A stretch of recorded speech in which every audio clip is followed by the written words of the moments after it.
கூட இருந்த நண்பர்கள் கேட்டார்கள், உனக்கு என்ன பைத்தியமா? மலம் அள்ளி கொண்டு போகிற ஒரு பெண்ணை போய் வணங்குகிறாயே, உனக்கு என்ன பைத்தியமா? அவள் சாதாரணமான மலம் அள்ளுகிற தொழில் தானே செய்கிறாள், அவளை ஏன் நீ வணங்குகிறாய் என்று கேட்கிறார்கள்.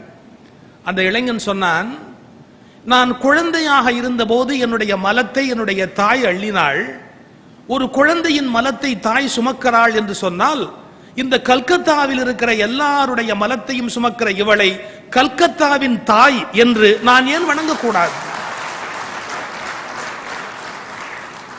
இந்த கல்கத்தாவை காப்பாற்றுகிறவள் பவதாரணியாகி அந்த காளி என்பதை விட இப்படி கடமையை செய்துவிட்டு நான் வணங்கியதையும் பொருட்படுத்தாமல் போகிறாளே, கீதை சொன்ன ஸ்தித பிரஜ்ஞ நிலையில் இருக்கிறாளே, இவள்தான் நான் பார்க்கிற நிஜமான காளி என்றவன் சுவாமி விவேகானந்தன்.